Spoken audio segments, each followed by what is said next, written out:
இன்னைக்கு உலகத்துல வாழக்கூடிய பெரும்பான்மை மக்கள் விரும்பி போகக்கூடிய சுற்றுலா தலங்கள் அதிகமா இருக்க நாடுகள் தான் Dubai, Saudi Arabia, Qatar, Yemen போன்ற அரபு நாடுகள். இந்த அரபு நாடுகள்ல வாழக்கூடிய மக்கள் தான் அரேபியர்கள். வறண்ட பாலைவனமா இருந்த அரேபியால பல டிரைப்ஸா மக்கள் பிரிஞ்சு வாழ்ந்து வந்தாங்க. அப்பதான் 7ஆம் நூற்றாண்டுல இருந்து அரேபியா முழுவதும் இஸ்லாம் மார்க்கம் பரவ ஆரம்பிச்சு அங்க வாழ்ந்த அரேபியர்கள் எல்லாரும் முஸ்லீம்களா மாறினாங்க. அப்போ 7ஆம் நூற்றாண்டுக்கு முன்னாடி வரைக்கும் இந்த மக்கள் எந்த மதத்தை பின்பற்றினாங்க? இஸ்லாம் வர்றதுக்கு முன்னாடி அரேபியர்களுடைய வாழ்க்கை முறை, கலாச்சாரம்லாம் எப்படி இருந்தது? ஒரு காலத்துல வறண்ட பாலைவனமா இருந்த அரேபியா இன்னைக்கு எப்படி பணக்கார நாடுகளா மாறுச்சு? இப்படி எல்லா சுவாரஸ்யமான விஷயங்களையும் வாங்க பார்க்கலாம்.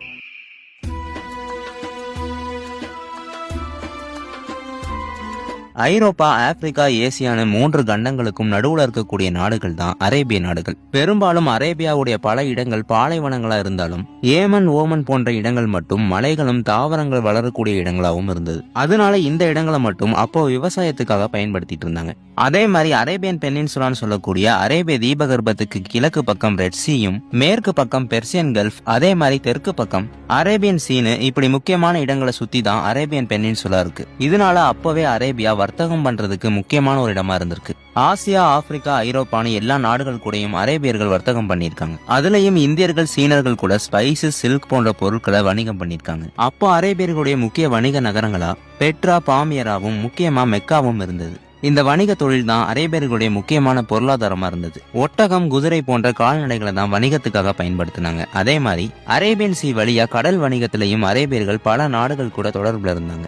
இஸ்லாமுக்கு முன்னாடி இந்த அரேபிய நாடுகள்ல மக்கள் தனித்தனி இனங்களாவும் குலங்களாவும் பிரிஞ்சு வாழ்ந்தாங்க. அதே மாதிரி இந்த மக்கள் கிட்ட பெரும்பாலும் ஒற்றுமையே இல்லாம ஒருத்தருக்கு ஒருத்தர் ஏற்றத்தாழ்வுகளோட வாழ்ந்து வந்தாங்க. மனிதர்களை அடிமைகளா வாங்கி விற்கக்கூடிய பழக்கத்துல ஆரம்பிச்சு அந்த அடிமை மக்களுக்கு பல கொடுமைகளையும் பண்ணாங்க. அது மட்டும் இல்லாம பெண்களுக்கு சொத்துரிமை கூட தராம ஒன்றுக்கும் மேற்பட்ட பெண் குழந்தைகள் பிறந்தா அந்த குழந்தைகளை கொலை செய்யக்கூடிய பழக்கத்தையும் அப்ப வாழ்ந்த அரேபியர்கள் பின்பற்றினாங்க. இப்படி எந்த விஷயத்திலையும் நியாயமா நடந்துக்காத அரபுகள் இஸ்லாம் வர்றதுக்கு முன்னாடி வரைக்கும் சிலை வழிபாடு செய்யக்கூடிய மக்களா இருந்தாங்க. மெக்கால உள்ள காபா இப்ராஹிம் நபியால கட்டப்படும் போது அரேபியர்கள் சிலை வழிபாடு செய்யாத மக்களா தான் இருந்தாங்க. ஆனா காலங்கள் போக போக சிலைகளை வணங்க ஆரம்பிச்ச அரபுகள் தங்களுடைய ஒவ்வொரு குலங்களுக்கும் தனித்தனி கடவுள்கள்னு கிட்டத்தட்ட 360 சிலைகளை மெக்காவுடைய காபா ஆலயத்துக்கு வெளியே வச்சு வணங்கிட்டு வந்தாங்க. அது மட்டும் இல்லாம ஒவ்வொரு ஆண்டும் தங்களுடைய கடவுள் சிலைகளை காபாக்கு வெளியே கொண்டு வந்து அதை ஒரு பண்டிகை மாதிரி வச்சு வருமானங்களும் சம்பாதிச்சாங்க. பல வித்தியாசமான கலாச்சாரங்களை ஒவ்வொரு குலங்களும் பின்பற்றினாங்க. இந்த அரபுகளுடைய எல்லா குலங்களுக்கும் தலைமையா குறைசி மக்கள் தான் இருந்தாங்க. இந்த குறைசிகளை காபாவுடைய பாதுகாவலர்கள்னு சொல்லுவாங்க. எல்லா அரபுகளுக்கும் தீர்ப்புகள் சொல்லக்கூடிய மக்களாவும் காபாவுடைய அதிகாரிகளாவும் இந்த குறைசிகள் தான் இருந்தாங்க.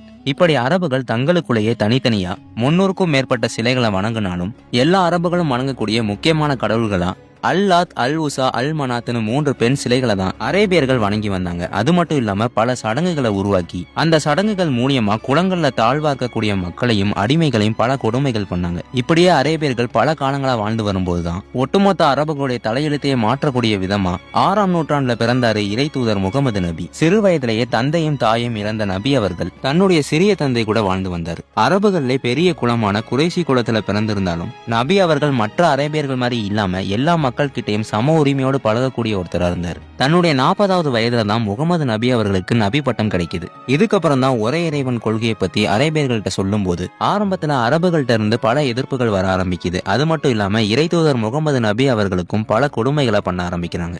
அப்ப பெரும்பாலான அரபுகளும் குறைசி தலைவர்களும் இந்த ஓரிரை கொள்கைக்கு எதிராக இருந்தாலும் குறைசி தலைவர்கள் கிட்ட அடிமையா இருந்த பல பேர் இறை தூதர் முகமது நபியுடைய இந்த மார்க்கத்துல போய் சேர ஆரம்பிக்கிறாங்க. இப்படியே சில வருடங்கள் போக இஸ்லாமிய மார்க்கம் அரேபியா முழுவதும் கொஞ்சம் கொஞ்சமா பரவ ஆரம்பிக்குது. சரியா 7ஆம் நூற்றாண்டுல அரேபிய தீபகற்பத்துல வாழக்கூடிய அரேபியர்கள் எல்லாரும் முஸ்லீம்களா மாறினாங்க.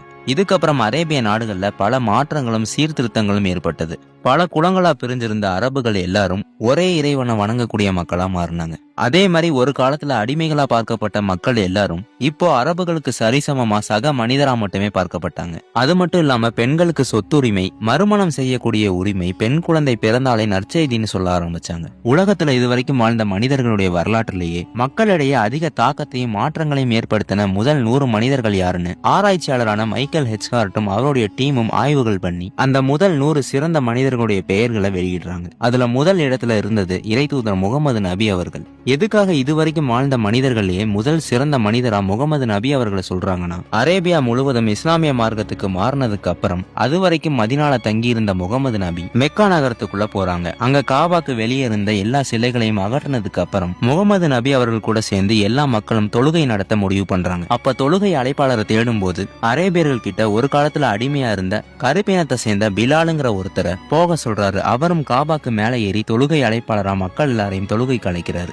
இத பார்த்து அங்க இருந்த உயர்ந்த குலத்தை சேர்ந்த அரேபியர்கள் எல்லாருமே ஆச்சரியப்பட்டாங்க. காரணம், ஒரு காலத்துல அடிமைகளா இருந்த இந்த மக்கள் இன்னைக்கு அரபுகளுக்கு சமமானவர்களா மாறிட்டாங்கன்னு எல்லாரும் ஆச்சரியப்பட்டாங்க. இது மட்டும் இல்லாம அரபுகளுக்கு முன்னாடி கூட அடிமைகள் உட்கார்ந்து சாப்பிடக்கூடாதுன்னு சொன்ன காலத்துல இருந்து இப்போ அரபுகள் அடிமைகள்னு எந்த வேறுபாடுகளும் இல்லாம எல்லா மக்களும் ஒரே தட்டுல சாப்பிடக்கூடிய மாற்றத்தை முகமது நபி அவர்கள் தான் கொண்டு வந்தார்.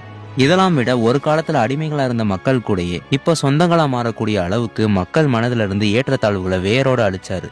கருப்பர்கள், வெள்ளையர்கள், அரேபியர்கள், துருக்கியர்கள்னு எந்த ஒரு வேறுபாடும் இல்லாம இறைவனுக்கு முன்னாடி எல்லாரும் ஒண்ணுதாங்கிற கோட்பாடை கொண்டு வந்து பல கூறுகளா பிரிஞ்சிருந்த மக்கள் எல்லாரையும் ஒன்று சேர்த்து சகோதரத்துவத்தையும் அன்பையும் உருவாக்கி உலக மக்களிடையே மிகப்பெரிய தாக்கத்தை உருவாக்குனனாலதான் இதுவரைக்கும் வாழ்ந்த மனிதர்களே சிறந்த முதல் மனிதரா இறை தூதர் முகமது நபி அவர்களை சொன்னாங்க.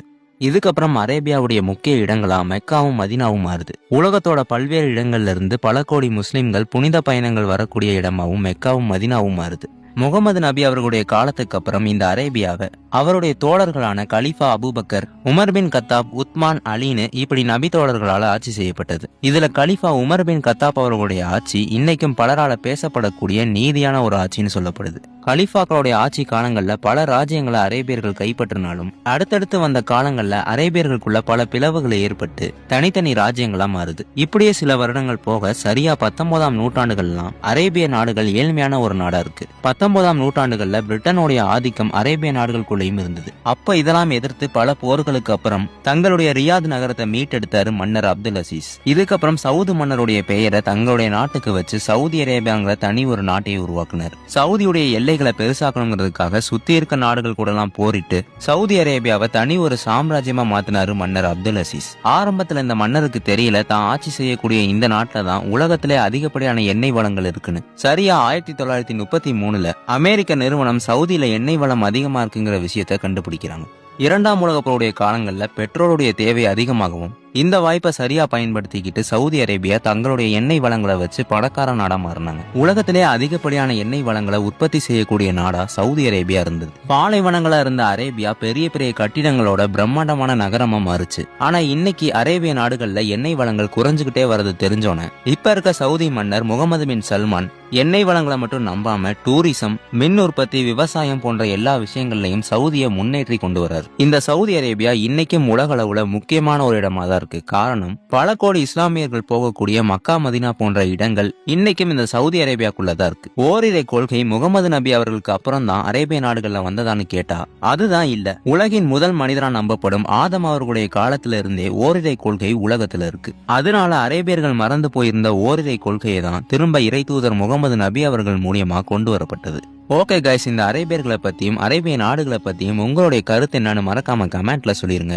உங்களுக்கு இந்த வீடியோ சுவாரஸ்யமாகவும் பயனுள்ளதாகவும் இருந்துச்சுன்னா